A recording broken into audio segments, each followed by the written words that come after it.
Do as I say, not as I do. What I do is right, what you do is wrong. Hindi में बोले तो तुम्हारा इश्क इश्क और हमारा इश्क सेक्स। ਤੁਹਾਡਾ ਕੁੱਤਾ ਟੋਮੀ, ਸਾਡਾ ਕੁੱਤਾ ਕੁੱਤਾ। सालों से अमेरिका दुनिया के ऊपर इसी रूल का इस्तेमाल करके अपनी धौंस जमाते आया है। हम एक ऐसी दुनिया में रहते हैं जहां हम वही कर सकते हैं जो अमेरिका अलाउ करे, लेकिन अमेरिका पर कोई रूल अप्लाई नहीं करता है। उसकी हिपोक्रेसी को एक्सपोज करने वाला कोई नहीं है। अमेरिका कहीं भी कुछ भी कर सकता है, चाहे किसी देश में घुस के अपने दुश्मनों को मारना हो, किसी देश पर सैंक्शन लगाना हो, कहीं पर इनोसेंट सिविलियंस पर गिराने के लिए बॉम्ब सप्लाई करना हो, जैसे कि इजराइल के साथ, या फिर सीधा ऑल आउट इन्वेजन। यह सब कुछ सालों से अमेरिका खुद करता आया है, लेकिन अगर कभी दूसरे देश ने यह करने की हिमाकत की तो परमिशन नहीं मिलेगा, एक्शन होगा। डेमोक्रेसी का सवाल है आफ्टर ऑल।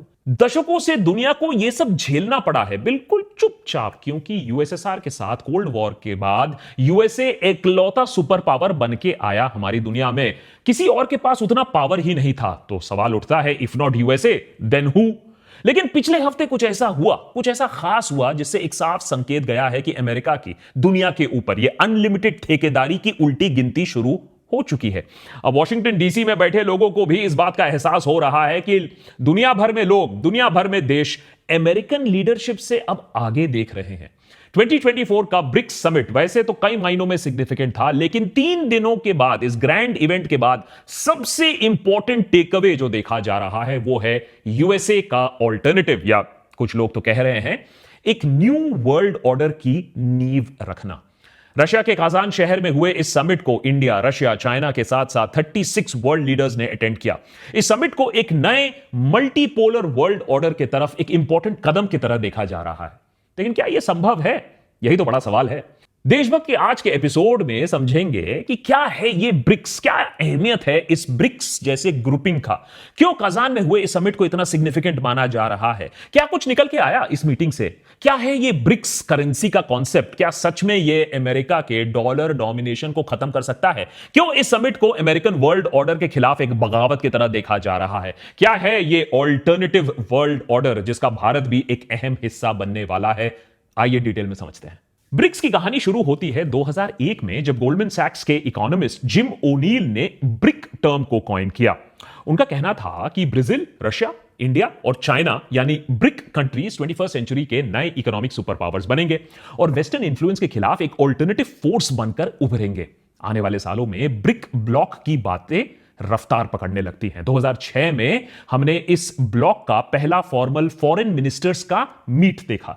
2009 में रशिया ने पहली बार एक ऑफिशियल ब्रिक समिट को होस्ट किया। 2010 में इन 4 फाउंडिंग मेंबर्स ने साउथ अफ्रीका को भी ऑफिशियली इनवाइट किया और ब्रिक बन गया ब्रिक्स ग्रुप। अब ब्रिक्स आज इमर्जिंग इकोनॉमीज का एक ग्रुप बनकर उभरा है, जिसका मेन गोल है अपने मेंबर कंट्रीज के बीच इकोनॉमिक कोऑपरेशन बढ़ाना, ट्रेड और इन्वेस्टमेंट को प्रमोट करना। यह ग्रुप ग्लोबल गवर्नेंस को रिफॉर्म करने की भी कोशिश कर रही है, ताकि इमर्जिंग इकोनॉमीज की भी आवाज बुलंद हो सके, ना कि भाई G7 कंट्रीज ने जो बोला वही करना पड़ेगा पूरी दुनिया को। पिछले साल इस 5 मेंबर ग्रुप ने और भी एक्सपैंड किया अपने आप को, नए कंट्रीज को इंक्लूड किया। आज यूएई, इजिप्ट, इथोपिया, ईरान भी इस अलायंस का हिस्सा है।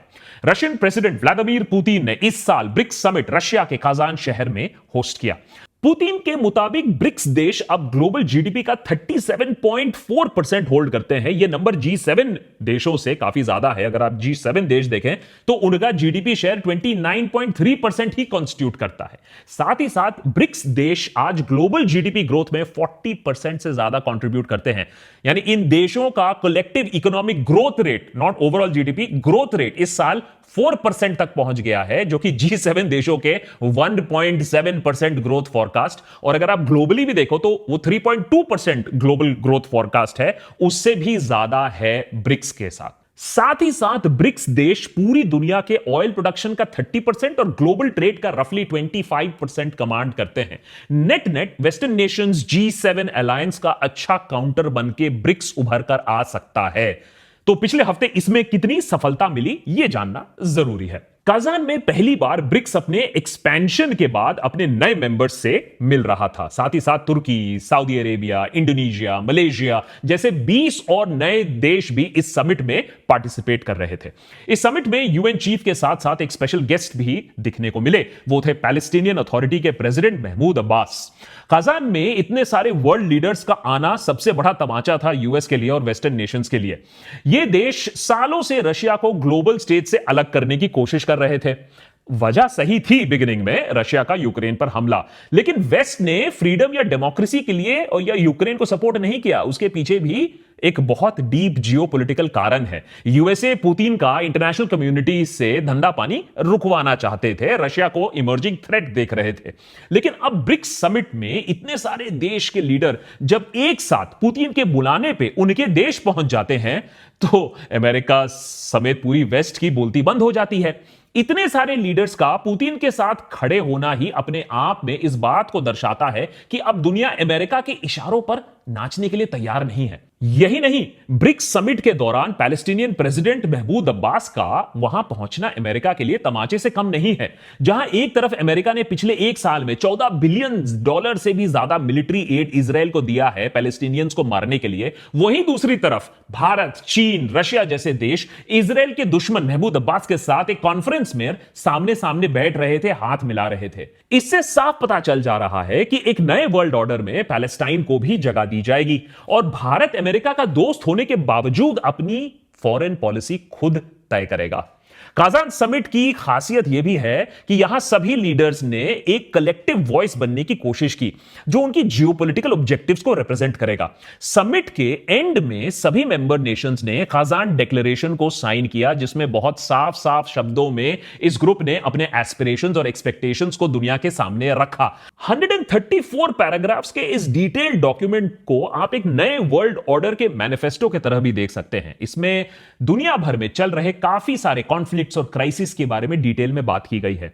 इसमें Israel, Gaza, Lebanon war, economic sanctions और ऑल्टरनेटिव पेमेंट सिस्टम्स वाले पार्ट्स सबसे ज्यादा इंपॉर्टेंट हैं। ब्रिक्स के देशों ने, जिसमें भारत भी शामिल है, काजान डिक्लेरेशन के थ्रू इजराइल को जोरों की फटकार भी लगाई। उसने गाजा और लेबनान में जो एक्शन किया है इजराइल ने, उसे कंडेम किया गया है इस डिक्लेरेशन के थ्रू। लेबनान में हुए पेजर अटैक्स को ऑफिशियली भारत समेत सभी देशों ने टेररिस्ट एक्ट लेबल किया है। साथ ही साथ पैलेस्टाइन और 2 स्टेट सॉल्यूशन पर भी खास एम्फेसिस दिया गया है। कई मामलों में यह अभी तक भारत द्वारा साइन किया हुआ सबसे स्ट्रांगली वर्डेड डॉक्यूमेंट है इजराइल के खिलाफ। हालांकि कई इजरायली प्रेमी यह बात भूल जाते हैं कि नेहरू से लेकर मोदी तक हमारे देश ने हमेशा 2 स्टेट सॉल्यूशन की मांग ही की है, जिसमें पैलेस्टीनियंस को भी अपना देश मिलेगा, चैन से जीने का हक उन्हें भी मिलेगा। लेकिन वॉर्स पर कमेंट्री के बियॉन्ड इस समिट का मेन गोल था एक ऑल्टरनेटिव फाइनेंशियल और इकोनॉमिक सिस्टम एस्टैब्लिश करना जो कि यूएस या किसी भी वेस्टर्न देश के कंट्रोल से बाहर हो। समिट के दौरान लीडर्स ने ऑल्टरनेटिव बैंकिंग और पेमेंट सिस्टम पर डिटेल डिस्कशन किए।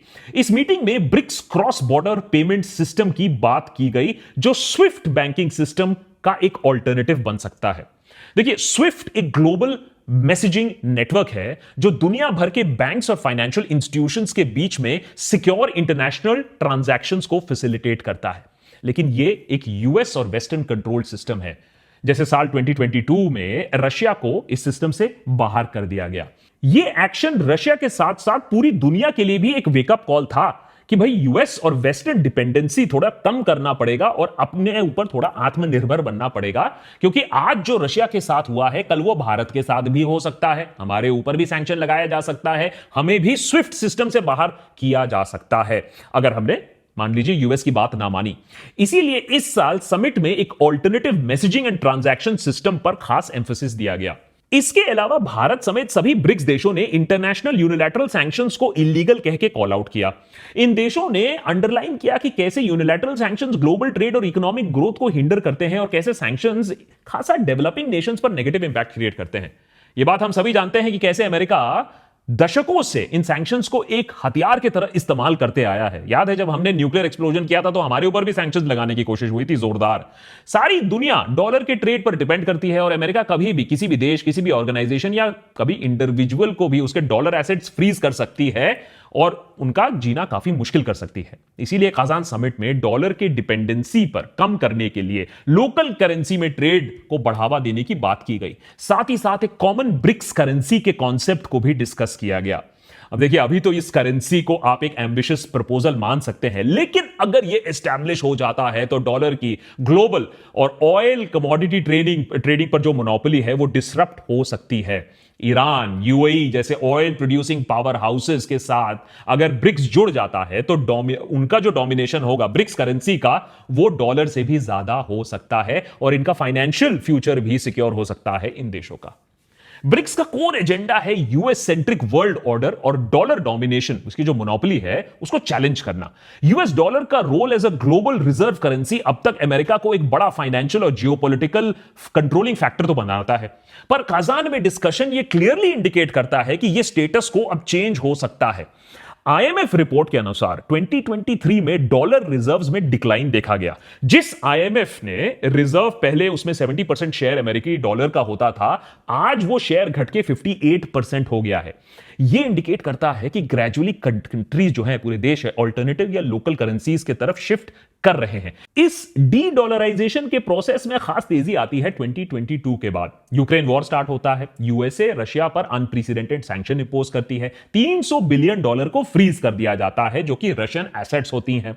साथ ही साथ इस जो फ्रोजन एसेट पर जो इंटरेस्ट कमाया जाता है, यूएस उसे इस्तेमाल करके वेपन सप्लाई कर रही है यूक्रेन को। अब इस पर डिबेट हो सकता है कि ठीक है, एग्रेसर देश है, आपने उसे यूक्रेन को आपने सपोर्ट किया, लेकिन दूसरे देश इसे ऐसा नहीं देखते हैं। दूसरे देश इसे ऐसा देख रहे हैं कि हमारे भी एसेट्स अमेरिका जब चाहे उसे फ्रीज कर सकती है, हमारे ही टैक्स पेयर का पैसा इस्तेमाल करके हमारे ही दुश्मन को फंड कर सकती है, तो यह किसी के नेशनल इंटरेस्ट के तो खिलाफ हो सकता है। सिस्टम अमेरिका का है, वेस्टर्न देशों का है, वो जैसा भी चाहे उसका इस्तेमाल कर सकते हैं। तो डॉलर सिस्टम से लोगों को भरोसा जो उठ रहा है धीरे धीरे, उसमें खुद अमेरिका ने सबसे बड़ा रोल प्ले किया है। खैर, 2022 से ही रशिया और चाइना तो अपने बायलैटरल ट्रेड में युआन और रूबल इस्तेमाल करने लगे हैं। इंडिया ने भी कुछ हद तक इसकी कोशिश की, लेकिन अब ये डी डॉलराइजेशन का ट्रेंड पूरे ब्रिक्स और मिडिल ईस्टर्न इकोनॉमीज में भी ग्रो कर रहा है। ये आइडिया, इसका सबसे बड़ा इंप्लीकेशन तो होगा कि अगर ब्रिक्स अपना ऑल्टरनेटिव स्विफ्ट सिस्टम बना सके, माने अपनी global currency trading system, transaction system बना सके, तो डॉलर का पावर, डॉलर का ग्लोबल इंफ्लुएंस काफी कम हो सकता है। वैसे में भी एक ग्लोबल इकोनॉमी में सिर्फ एक करेंसी पर डिपेंड करना नहीं भी चाहिए। उससे भी ज्यादा रेजिलिएंट और इंडिपेंडेंट अगर कोई करेंसी हो सकती है तो वो ब्रिक्स हो सकती है। ऑयल और कमोडिटी ट्रेडिंग में भी डॉलर डिपेंडेंसी घट सकती है। जो पेट्रो डॉलर सिस्टम है उसको डिसरप्ट किया जा सकता है। जो सिस्टम 1970s में यूएसए के इकोनॉमिक स्ट्रेंथ के बाद बनी थी, उसे एक ब्रिक्स करेंसी तोड़ तो सकती है। आसान नहीं है, लेकिन सोचने में आइडिया बहुत ज्यादा इंटरेस्टिंग है। देखिए, ब्रिक्स का पोटेंशियल जितना प्रॉमिसिंग है, प्रॉब्लम यह है कि उसकी इंटरनल डायनामिक्स भी काफी चैलेंजिंग है। सबसे पहले तो आता है चाइना का सवाल, और चाइना के बारे में हम भी आपको बार बार यहां वार्न करते आए हैं देशभक्त पे। आज के डेट में ब्रिक्स का कंबाइंड जीडीपी का 70% चाइना कंट्रीब्यूट करती है, जो नेचुरली चाइना के इन्फ्लुएंस से ज्यादा आएगा। तो और बाकी जो कंट्रीज हैं, एक अनकंफर्टेबल रियलिटी उनके लिए है कि चाइना का इतना बड़ा डोमिनेशन है ब्रिक्स में। अगर हम 2023 के वर्ल्ड बैंक डेटा को देखें तो चाइना का जीडीपी $17.73 ट्रिलियन है, जो कि बाकी ब्रिक्स के, अगर आप बाकी मेंबर्स को एक साथ डाल दो, उनके सारे जीडीपी को एड अप भी कर दो, तो सिर्फ $7.57 ट्रिलियन ही बनता है। ये डिस्पैरिटी इस अलायंस को ना इतना इक्वल नहीं बनाता है। साथ ही साथ इंडिया और चाइना के बीच में टेरिटोरियल और स्ट्रेटेजिक टेंशन तो सालों से चलता आया है, जो ब्रिक्स के कोहीजन को अंडरमाइन जरूर करेगा। दो आपके इतने बड़े मेंबर्स हैं, आपस में लड़ रहे हैं, बॉर्डर टेंशन तो साफ साफ है ही दोनों के बीच में, बायलैटरल रिलेशन भी इफेक्ट करते हैं, बल्कि इससे ब्रिक्स के अंदर भी ना एक इंटरनल डिवाइड की शंका बढ़ जाती है। इसीलिए एक म्यूचुअल डिस्ट्रस्ट भी है। अगर ब्रिक्स को एक इफेक्टिव यूनाइटेड फ्रंट ग्लोबल तरीके से अगर इमर्ज करना होगा, तो सबसे पहले तो ये इंटरनल टेंशंस आपको रिजॉल्व करने होंगे। अभी हाल ही में बॉर्डर एग्रीमेंट हुआ है, मोदी जी की बायलैटरल मीटिंग हुई है, इस दिशा में सालों बाद बॉर्डर टेंशन को लेकर प्रोग्रेस हुआ है। दोनों साइड बॉर्डर से डिसएंगेज कर रहे हैं, लेकिन जैसा कि फॉरेन मिनिस्टर जयशंकर ने भी एडमिट किया है, यह बस एक शुरुआत है, काफी काम अभी बाकी है। और चाइना को कभी हम भरोसा तो कर नहीं सकते हैं। नेहरू से लेकर आज तक भी वही प्रॉब्लम है। नेहरू की सबसे बड़ी गलती यही थी कि चाइना के ऊपर भरोसा कर लिया था। लेकिन ब्रिक्स में इंटरनल डिवाइड सिर्फ इंडिया चाइना तक ही सीमित नहीं है। नए और पोटेंशियल जो मेंबर्स हैं जैसे सऊदी अरेबिया, ईरान, इनके बीच में हिस्टोरिकल कॉन्फ्लिक्ट्स हैं जो कि एक स्ट्रॉन्ग यूनिफाइड अलायंस में बैरियर बनेगी। वही इजिप्ट और इथियोपिया के बीच में सालों से पुराना नाइल वाटर डिस्प्यूट भी चलता आया है, तो वो एक और चैलेंज बनकर सामने आता है। चलो अगर एक बार ये सारे देश इकोनॉमिक फ्रंट पर यूनाइट हो भी जाते हैं, तब भी ब्रिक्स के चैलेंजेस इतनी आसानी से खत्म नहीं होंगे। डी डॉलराइजेशन, जो कि ब्रिक्स का एक कोर अनसेट गोल है, अपने आप में एक आसान टास्क नहीं है। दुनिया का करंट फाइनेंशियल इंफ्रास्ट्रक्चर अभी डॉलर के इर्द गिर्द बना हुआ है। ग्लोबल ट्रेड और फाइनेंस का फाउंडेशनल स्ट्रक्चर ही सिर्फ एक करेंसी पर आधारित है। अब भले ही डॉलर पर डिपेंडेंसी कम हो रही हो, लेकिन आज भी यह दुनिया का रिजर्व करेंसी है। अनफॉर्चुनेट फैक्ट है। वही डॉलर नहीं तो क्या हम एक और यूनिवर्सल करेंसी को एक्सेप्ट करेंगे? क्या गोल्ड पर हम वापस जाएंगे, या मौके पर चौका लगाकर चाइना अपने युआन को आगे करने की कोशिश करेगा as a replacement to the dollar? यह चाइना का बहुत पुराना सपना भी है। अगर एक जॉइंट ब्रिक्स करेंसी बन जाती है तो उसका प्राइस रेट कौन डिसाइड करेगा, कैसे डिसाइड किया जाएगा? इतना फ्रेश गोल्ड रिजर्व पूल करने के लिए सारे जो मेंबर नेशंस हैं वो मानेंगे या नहीं मानेंगे, ये आने वाले सालों पे ही पता चलेगा। तो सवाल अभी बहुत ज्यादा है, लेकिन कम से कम एक रास्ता देखने की कोशिश तो हो रही है। इन सभी चैलेंजेस के बाद भी ब्रिक्स का जो रोल है ग्लोबल लैंडस्केप में वो बढ़ता ही जा रहा है, और इसका पोटेंशियल समझना काफी जरूरी है। इस अलायंस का एक विजन है ऐसे ग्लोबल फ्रेमवर्क का जहां डिसीजन सिर्फ कुछ डेवलप्ड नेशन के हाथों में ना हो, बल्कि डेवलपिंग कंट्रीज की भी एक सिग्निफिकेंट आवाज हो, उनका भी एक वजन हो। ब्रिक्स का एंबिशन एक ट्रूली मल्टीपोलर वर्ल्ड ऑर्डर को एस्टैब्लिश करना है, जहां diverse economic models, diverse political systems को इक्वल फुटिंग में देखा जाए, ना कि ऊपर से कोई हमें लेक्चर पिलाए कि डेमोक्रेसी क्या है, फ्रीडम ऑफ एक्सप्रेशन क्या है, जो कि आजकल खासकर अमेरिका में इलेक्शन में दिख ही रहा है। जहां कोई भी देश ना democratically, liberal economy, free trade, ये सब लेक्चरबाजी ना पिलाया जाए, बल्कि हर देश के यूनिक सिस्टम को रिस्पेक्ट किया जाए। ब्रिक्स के इंस्टीट्यूशंस जैसे न्यू डेवलपमेंट बैंक और कंटिंजेंट रिजर्व अरेंजमेंट इस ग्रुप के फाइनेंशियल क्लाउड को और स्ट्रेंथन कर रहे हैं। एनडीबी ने अब तक दुनिया भर में 50 प्रोजेक्ट्स को फंड किया हुआ है, जिसका टोटल वैल्यू $30 बिलियन है। इसमें इंफ्रास्ट्रक्चर प्रोजेक्ट्स हैं, सस्टेनेबल डेवलपमेंट प्रोजेक्ट शामिल है। इसके अलावा सीआरए, जो कि $100 बिलियन तक का रिजर्व प्रोवाइड करता है, इमर्जिंग इकोनॉमीज को एक फाइनेंशियल स्टेबिलिटी एनहांस करने का एक मौका देता है। ये इनिशिएटिव्स ब्रिक्स को एक क्रेडिबल ऑल्टरनेटिव बनाते हैं, जो कि वेस्टर्न फाइनेंशियल इंस्टीट्यूशंस के डोमिनेशन को चैलेंज करते हैं। मैंने हर बार आईएमएफ के पास भागने की आपको जरूरत नहीं पड़ेगी। काजान समिट में नए इनिशिएटिव्स पर भी बात हुई है, जैसे BRICS cross border payment system. यह सिस्टम कंट्रीज के बीच में सीमलेस ट्रांजैक्शंस को प्रमोट करेगा, जो कि उनके इकोनॉमिक इंटरडिपेंडेंस को और भी ज्यादा मजबूत करेंगे। यह सिस्टम स्विफ्ट जैसे सिस्टम के डिपेंडेंसी को खत्म करेगा, फाइनेंशियल सॉवरेनिटी को और भी इनहैंस करेगा। एनालिस्ट का कहना है कि अगर ब्रिक्स इस इनिशिएटिव को सक्सेसफुली इंप्लीमेंट कर पाता है, तो इससे कई नेशंस के लिए एक गेम चेंजर यह साबित हो सकता है, जो वेस्टर्न फाइनेंशियल नेटवर्क या स्विफ्ट नेटवर्क से अलग कंट्रोल में फिर चल पाएंगे। ब्रिक्स के लीडरशिप के लिए यह एक अपॉर्चुनिटी है कि वो ग्लोबल गवर्नेंस को रीशेप करे अपने अनुसार, not according to what USA is saying. इसके लिए उन्हें अपने इंटरनल डिफरेंसेस को लेकिन पहले एड्रेस करना पड़ेगा, एक कॉमन विजन बनाना पड़ेगा, लीडर्स को एक कलेक्टिव वॉइस बनाना पड़ेगा जो डेवलपिंग नेशंस के नीड्स को रिप्रेजेंट करे, क्योंकि यह एक क्लियर मैसेज है कि ब्रिक्स अपने मेंबर्स के इकोनॉमिक और पॉलिटिकल स्टेबिलिटी को प्रमोट करने में सीरियस रहेगा। ब्रिक्स की पोटेंशियल फ्यूचर को देखते हुए आज ऑलरेडी कई देश मेंबरशिप लेने के लिए लाइन में आ चुके हैं। इनमें नेटो कंट्री तुर्की भी है, और उधर इंडोनेशिया भी है, वियतनाम जैसे ग्लोबल मैन्युफैक्चरिंग हब्स भी हैं। अब देखना है कि ब्रिक्स कितनों को इंक्लूड करता है, नहीं करता है, एक कॉमन विजन बना पाता है या नहीं बना पाता है। बट एज अ कॉन्सेप्ट ये सबसे ज्यादा एक पॉसिबल स्ट्रक्चर है जो यूएस की हेजेमनी को चैलेंज करे। ब्रिक्स का एक्सपेंशन और करेंसी का डेवलपमेंट एक मेजर वेकअप कॉल हो सकता है वेस्ट के लिए भी। दुनिया आज मल्टीपोलैरिटी के तरफ बढ़ चुकी है। इट्स अबाउट टाइम कि भैया वेस्ट भी अपने एलीट माइंडसेट से बाहर आकर रियलिटी को एक्सेप्ट करे कि military power, economic muscle, market सिर्फ उनके पास नहीं है, पूरा देश भी उभर रहा है, दुनिया भी उभर रहा है। ब्रिक्स आज एक मजबूत एंटिटी के रूप में सामने उभर कर आ रही है, जो एस्टैब्लिश ग्लोबल ऑर्डर को चैलेंज करने की एक ताकत रखता है। काजान समिट 2024 ना कि इस ग्रुप की एवोल्यूशन में एक पिवटल मोमेंट है, बल्कि एक सिग्नल है अपने मेंबर स्टेट्स को भी कि बॉस, हम आपको अच्छा और ज्यादा ताकतवर आवाज देंगे। ब्रिक्स का फॉर्मेशन, उसका ग्रोथ, उसका एक्सपेंशन, उसकी बढ़ती पॉपुलैरिटी अमेरिकन हेजेमनी के खिलाफ बढ़ते डिस्कंटेंट, बहुत सारे तरीके से जो प्रॉब्लम्स आ रहे हैं। तो ये जो यूएस लेड ग्लोबल ऑर्डर है, बढ़ती हुई इकोनॉमिक और पॉलिटिकल वोलेटिलिटी है ना, कई नेशंस को दूसरे अलायंसेस ढूंढने पर मजबूर कर रही हैं, और उनके इंटरेस्ट, उनके वैल्यूज को कोई अलायंस रिस्पेक्ट करे, वो लोग ऐसे अलायंस में जाने की कोशिश कर रहे हैं, ना कि एक अलायंस जहां सिर्फ एक डोमिनेंट पावर हो, एक डोमिनेंट पार्टनर हो, कि भैया सारे लोग है ना, उभरते हुए एक मल्टीपोलर वर्ल्ड में सारे देशों का जो एक रिस्पेक्ट रख सके। उसके लिए ब्रिक्स काफी जरूरी एक पावर बनकर सामने आ रहा है। अब देखना पड़ेगा कि इसमें इंडिया का कितना बड़ा रोल रहेगा। जैसा हमने बताया कि इसमें चाइना एक इंपॉर्टेंट रोल प्ले करने की कोशिश कर रहा है, रशिया भी वहां है। तो इसीलिए हमें अपनी इकोनॉमी, हमें अपनी टेक्नोलॉजी, हमें अपनी R&D पर और भी ज्यादा फोकस करना पड़ेगा, नहीं तो दूसरे देश यहां भी बाजी मार लेंगे। आपको क्या लगता है, अमेरिकन डोमिनेशन, उसका डिक्लाइन, डॉलर का डिक्लाइन शुरू हुआ है? हां या ना लिखकर कमेंट्स में बताइए अपनी रीजनिंग के साथ। पता तो चले कि इतने इन डेप्थ, थोड़ा सा सीरियस एपिसोड एंड तक कितने लोगों ने देखा। अगर ऐसे एपिसोड्स आपको पसंद हैं तो जरूर हमें बताइए, हम ऐसे एपिसोड्स और भी बनाएंगे। अगर पसंद है ऐसे एपिसोड्स तो सब्सक्राइब करिए। आप हमें सपोर्ट भी कर सकते हैं ऑन patreon.com/देशभक्त, जिससे हम ऐसे एपिसोड्स और भी आपके लिए बना पाए। Many thanks for watching, more episodes coming up.